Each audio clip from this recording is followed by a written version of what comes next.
IPL ప్రారంభానికి ముందు Rajasthan Royals కీలక నిర్ణయం తీసుకుంది. ఆ జట్టుకు కొత్త కెప్టెన్ ఎవరో అధికారిక ప్రకటన చేసింది. తొలి 3 మ్యాచ్లకు రాజస్థాన్ రాయల్స్ కెప్టెన్గా సంజు శాంసన్ స్థానంలో రియాన్ పరాగ్ వ్యవహరిస్తారని ప్రకటించింది. గాయంతో సంజు శాంసన్ ఇంకా కోలుకోకపోవడమే ఇందుకు కారణమని తెలుస్తుంది. శాంసన్ పూర్తిగా కోలుకునే వరకు రియాన్ పరాగ్ రాజస్థాన్ జట్టునైతే నడిపించబోతున్నాడు. బ్యాటింగ్ చేయడానికి సంజు ఫిట్గా ఉన్నప్పటికీ వికెట్ కీపింగ్ చేయడానికి సిద్ధంగా లేడని సమాచారం. బీసీసీఐ నుంచి ఇతనికి పూర్తి స్థాయిలో ఏదైతే గ్రీన్ సిగ్నల్ ఉందో అది రాలేకపోవడమే దీనికి కారణం. సో కాబట్టి 3 మ్యాచ్లకు రియాన్ పరాగ్ అయితే కెప్టెన్గా వివరించబోతున్నాడు. ఇక రాజస్థాన్ జట్టు ఈ సీజన్లో తొలి మ్యాచ్ను సన్ రైజర్స్తో ఆడబోతుంది మార్చి 23న. ఈ క్రమంలో సంజు శాంసన్ ఇంపాక్ట్ ప్లేయర్గా అయితే బరిలో దిగబోతున్నాడు తొలి 3 మ్యాచ్లకు సంబంధించి.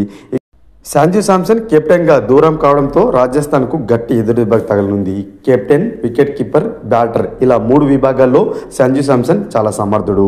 అతని స్థానంలో ధ్రువ్ జురేల్ వికెట్ కీపింగ్ బాధ్యతలు అయితే చేపట్టబోతున్నాడు. ఫ్రెండ్స్, ఈ వీడియో కనుక నచ్చినట్లయితే లైక్ చేసి షేర్ చేయండి. మరొక ఇంట్రెస్టింగ్ వీడియోతో మీ ముందుంటాను ఫ్రెండ్స్.